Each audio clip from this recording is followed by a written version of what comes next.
Oi, gente, voltei. No vídeo de hoje nós conversaremos sobre um livro maravilhoso, minha primeira experiência com esse autor que já se transformou no novo autor favorito. Estou falando de Uma Confissão de Liev Tolstói, que na verdade nasceu Liev Nikolaevich Tolstói no dia 28 de agosto de 1828, 9 de setembro, pelo calendário atual, em Yasnaya Poliana, propriedade rural de sua família na Rússia. Ele tinha 3 irmãos mais velhos e uma irmã mais nova, Nikolai, Sergei, Dmitri e Maria.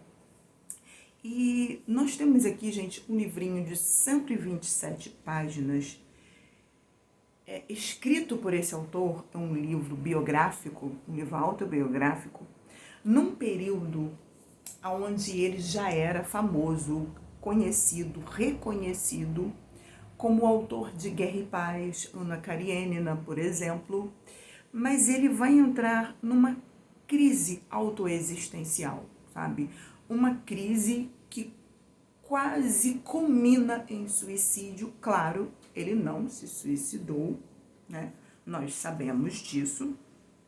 Ele falece com mais de 80 anos, ele falece em 1910, aos 82 anos, mas é um livro, na minha opinião, extremamente profundo, emocionante e pesado em alguns momentos, porque ele vai descrever esses momentos de quase suicídio, quando ele disse que tirou uma corda que ele mantinha em seu quarto de se trocar, uma corda pendurada numa peça de madeira no teto, porque aquela corda estava ali com um propósito, e ele chegou no momento em que ele começou a evitar ficar sozinho, tirou aquela corda dali, ele evitou sair para caçar, porque a sua espingarda de caça também era uma opção em potencial para essa idealização suicida. E a gente tem aqui nesse livro a apresentação e tradução de Rubens Figueiredo. E nós temos aqui, a princípio, Tolstói trazendo para nós o início da sua fé. Ele é de uma família aristocrática, religiosa, eles pertenciam à igreja ortodoxa. Então ele começa contando para nós acerca da sua fé.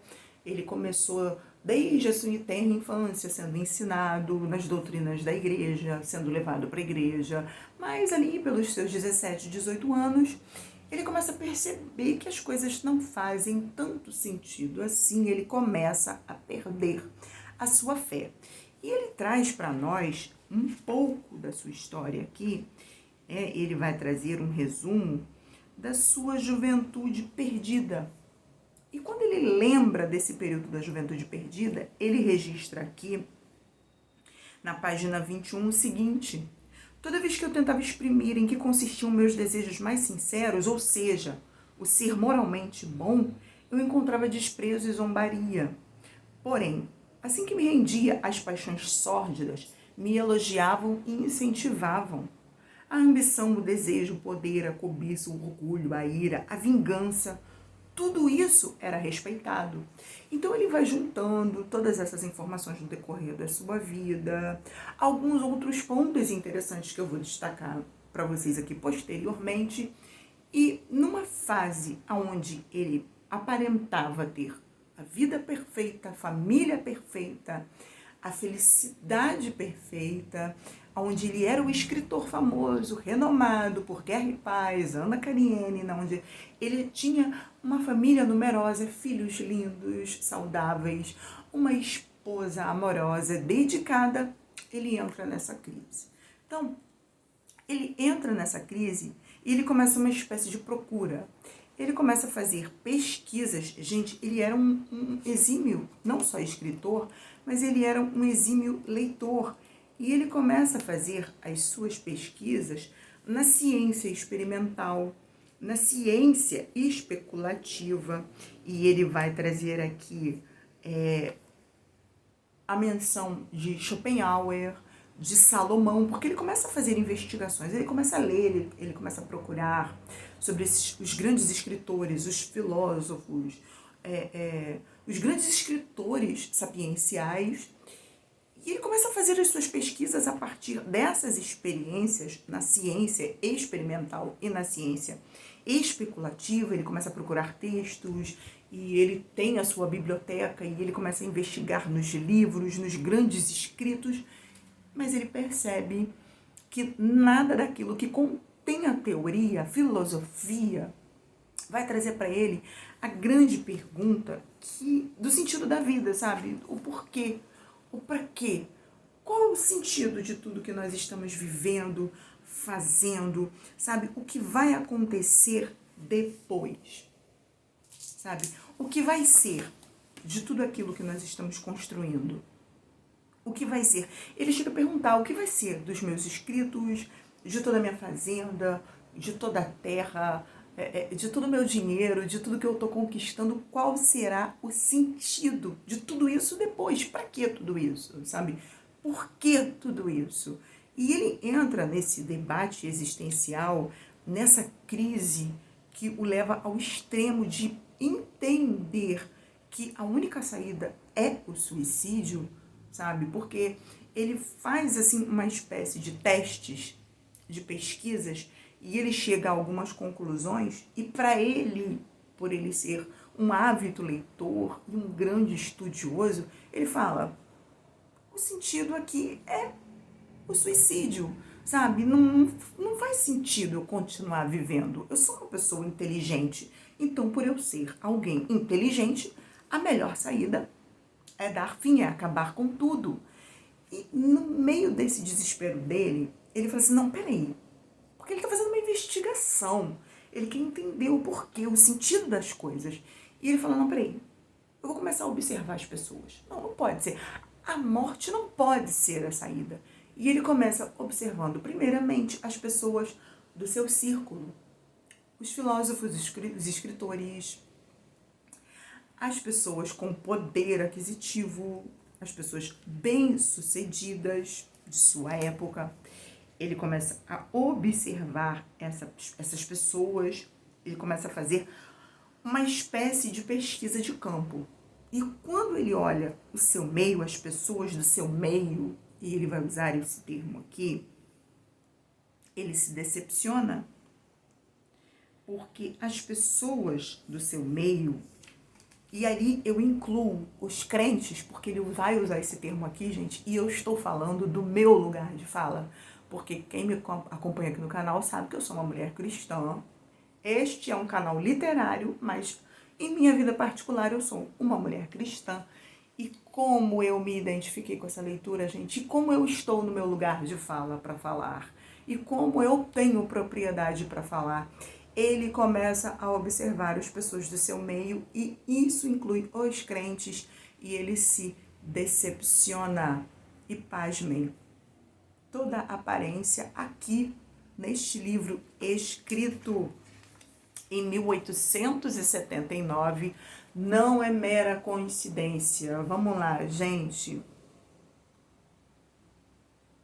Ele vai dizer o seguinte, página 85. Pasmem. Quanto mais minuciosamente essas pessoas, ele está falando dos crentes, me explicavam a sua crença, mais claramente eu via o seu equívoco e mais perdia a esperança de encontrar fé em sua explicação do sentido da vida. A questão não é que não é na explanação de sua crença, é que elas misturavam com as verdades cristãs que sempre me foram próximas muitas coisas desnecessárias e irracionais. Não era isso que me repelia. Sabe? As pessoas faziam um misturado, uma salada, mas não era isso que incomodava. Mas sim, é que a vida dessas pessoas era igual à minha. Com a diferença de que sua vida não se coadunava com os princípios que elas mesmas professavam em sua crença.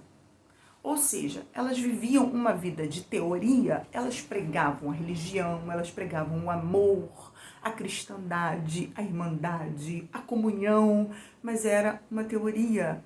Na prática, no cotidiano, nos bastidores, elas eram avarentas, elas eram pecaminosas, elas viviam uma vida hipócrita, de briga, de contenda, de fofoca, de luxúria, de arrogância. Havia uma disputa religiosa entre os líderes religiosos da época, entre os crentes da época. Nada parecido com hoje em dia, não é verdade? A minha igreja é a melhor, a igreja do fulano é a pior, a minha igreja é que é a boa, a minha igreja presta, a igreja do fulano não presta. Ah, e fulano também não presta, tá? Fulano não é gente boa, fulano não é um bom líder, fulano não sabe de nada, a minha igreja é que é a perfeita. Eu tenho o ensinamento perfeito. Então, pasmem, Tolstói, em sua procura, em sua busca para tentar entender tudo o que está acontecendo dentro dele, ele se desespera, porque ele vê tudo isso, não só em seus pares sociais, mas em seus pares religiosos, que tinham um discurso de amor, mas na prática era hipocrisia, era mentira, era ódio. Então isso leva o Tolstói a uma crise. E ele vai dizer aqui que quando ele se comportava mal, quando ele cometia erros, quando ele enveredava pelo caminho tortuoso das rebeldias, isso desde a juventude, ele era aplaudido. E quando ele começava a se esforçar para ser melhor, para ser correto, para cultivar as boas virtudes, ele era zombado, ele era ridicularizado. Então, isso tudo faz com que um grande escritor e um grande estudioso, Tolstói, entre numa espécie de parafuso psicológico e emocional. Ele fala, peraí, tá tudo errado, como assim? E esse livrinho aqui causou, na época, um grande problema. Escrito pela primeira vez em 1879, uma confissão fazia parte de um ambiente intelectual dentre as diversas camadas sociais que despertavam nas pessoas polêmicas, debates, que despertavam novas ideias para novos livros, para novas polêmicas, para novos debates, numa espécie de cadeia ininterrupta. Só que Tolstói vai catucar na ferida dos políticos e dos líderes religiosos. E isto é um problema até hoje. Você é muito bom enquanto não me causa nenhum problema. Você é muito bom enquanto não faz as pessoas pensarem. Porque Tolstói, a partir de uma confissão, ele vai levar as massas a pensar, sabe? O proletário. E até hoje, quem é que move as engrenagens da nossa sociedade?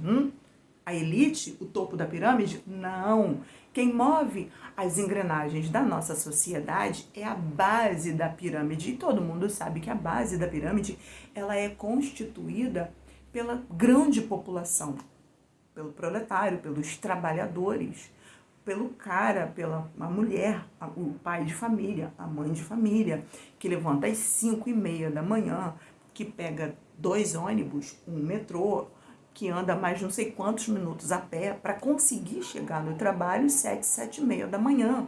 Então, essa é a grande mola propulsora, sabe? Essa é a grande engrenagem. É os pequenos que estão nas igrejas todos os dias, que participam dos mutirões, que fazem o trabalho voluntário. Então, quanto menos essas pessoas pensarem, melhor. Quanto menos essas pessoas tiverem acesso ao conhecimento, melhor. Então, por que, por exemplo, que hoje em dia, no sistema político, o nosso método de ensino ele é defasado? Nos ensinam nas escolas, nos cursos, o mínimo possível. Porque quanto menos você souber, melhor. Quanto menos você pensar, melhor. Quanto menos acesso à informação você tiver, melhor. Porque você continua ali como massa de manobra, como peça de manipulação.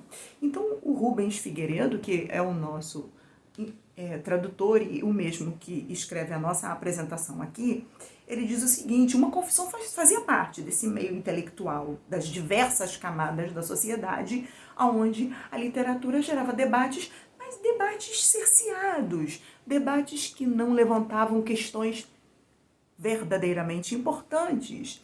E aí chega Tolstói com uma confissão que fazia parte desse ambiente intelectual marcado pela vitalidade, pela amplitude do espectro de questionamentos, página 6, e pela liberdade das ideias. Até certo ponto, abre aspas, fecha aspas, minha observação. No entanto, a divulgação dessas ideias era rigorosamente cerceada, pois o ímpeto crítico dos debates despertava temores nas autoridades tsaristas e na cúpula da Igreja Ortodoxa, que na época detinha enorme poder e era parte integrante do Estado e do regime autocrático. Para que o leitor tenha ideia do vínculo entre a Igreja e o Estado, basta observar que, a certa altura de uma confissão, Tolstói questiona a prece pela saúde do Tsar e de seus familiares, que a Igreja Ortodoxa obrigava seus fiéis a repetirem todos os dias, ou seja, os líderes políticos, os líderes religiosos precisam de intercessão, então vocês têm que orar. Não é um estímulo espontâneo, era uma obrigação severamente cobrada. E quando Tolstói publica uma confissão, isso gera um enorme problema, porque ele vai fazer críticas políticas, críticas sociais, críticas religiosas acerca da hipocrisia das pessoas em todos esses âmbitos, em todas essas esferas sociais. Ele vai observar as pessoas e constatar e registrar aqui que elas são tremendas hipócritas. Ele vai questionar os líderes que diziam que só suas igrejas eram as perfeitas, e até hoje nós sabemos que é a mesma ladainha, quando na verdade Jesus Cristo nunca ensinou isso. Isso faz parte do sistema manipulador dos homens, e Tolstói vai trazer tudo isso aqui em 127 páginas, gente. Isso é um enorme problema. Como assim você está trazendo à tona nosso segredo de Estado? E Tolstói sofrerá em 1901 o maior castigo de todos do âmbito religioso. Ele será excomungado pela Igreja Ortodoxa. Enfim, uma confissão é publicada oficialmente na Rússia em 1906, mas ele já está causando um enorme estardalhaço, um burburinho espetacular em plena Rússia de 1906. Qualquer aparência não é mera coincidência, gente. A gente sabe que acontece a mesma coisa hoje. E Tolstói, nessa procura, nessa busca, de repente, ele vai perceber e ele vai dizer aqui para nós que depois de tudo que ele procura, depois de tudo que ele pesquisa, depois de todas as suas observações, somente a fé é a resposta e o sentido para tudo. Porque ele constata, entre as observações que ele faz acerca das pessoas do seu meio e os mujiques, né, a população, a grande mola propulsora das engrenagens sociais, com todo respeito, o povão, né? Eu também me intitulo povão, vou falar para vocês a verdade, eu prefiro estar no meio do povão do que no meio dos Nutellas. Eu gosto de gente raiz. E Tolstói, ele vai constatar que esse povo raiz é o povo que verdadeiramente sabe qual é o sentido da vida. E o sentido da vida para este povo raiz, dentro desse contexto sociocultural aqui chamado de mujiques, os trabalhadores, é o seguinte, página 79. Qualquer que sejam as respostas da fé oferecidas a quem quer que seja, toda resposta da fé dá um sentido infinito à existência finita do homem. Um sentido que não é destruído pelos sofrimentos, pelas privações, nem mesmo pela morte. Isso significa que numa fé é possível encontrar o sentido e a possibilidade da vida. E tudo isso ele faz depois de observar as pessoas comuns, as pessoas trabalhadoras, as pessoas que levantavam cedo todos os dias, as pessoas que sabiam o que era a privação, o que era passar necessidade. E ele vai falar aqui também, neste livrinho, acerca do discurso de ódio que causou nele uma espécie de desespero e estranhamento. Página 120, ele diz o seguinte: nessa época aconteceu uma guerra na Rússia e os russos, em nome do amor cristão, começaram a matar seus irmãos. É impossível não pensar nisso. É impossível não ver que o assassinato é um mal contrário às bases mais elementares de qualquer fé.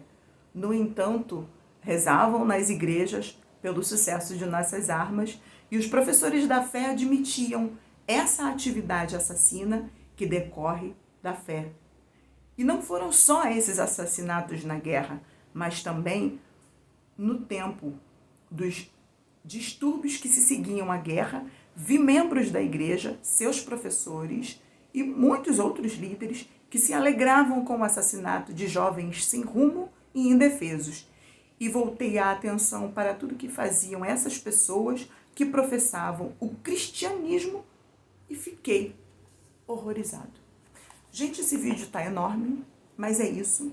É um livro extremamente profundo, com muitas camadas. Eu poderia falar aqui o dia inteiro sobre esse livro, mas vou parar por aqui. Por favor, leiam Uma Confissão de Tolstói, porque é um livro extremamente espetacular, que se encaixa perfeitamente nos nossos dias, é atualíssimo. E eu vou dizer para vocês, assim, para fechar esse vídeo, para fechar a ideia central aqui que Tolstói apresenta para nós, não foque nas pessoas, não olhe para as pessoas. Nós deveríamos usar os nossos líderes, tanto políticos quanto cristãos, né, para quem é cristão, como ponto de referência. Mas não faça isso, porque você vai se decepcionar, porque Tolstói fez isso e se decepcionou.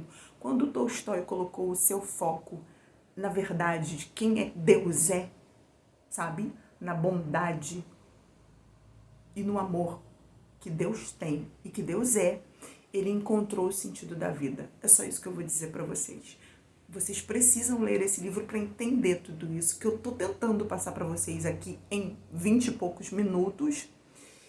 Por favor, leia esse livro, compartilhe esse vídeo, não esqueça de deixar o like, se inscrever no canal, comente aqui embaixo, deixe seu comentário, compartilhe esse vídeo com mais pessoas. O nosso mês de aniversário está chegando. Se você tem alguma pergunta, se você quer me fazer alguma pergunta, deixa lá na publicação que eu deixei na aba da comunidade. Muito obrigado por assistir. Eu vou deixar o link desse livro aqui embaixo para você adquirir, desse e da outra edição da Penguin Companhia, que também tem esse texto, mas eu li Uma Confissão nessa edição. Então é isso, gente. O vídeo ficou enorme, mas é um livro extremamente profundo e extremamente importante. Muito obrigado por assistir. Até o próximo vídeo e viva a vida!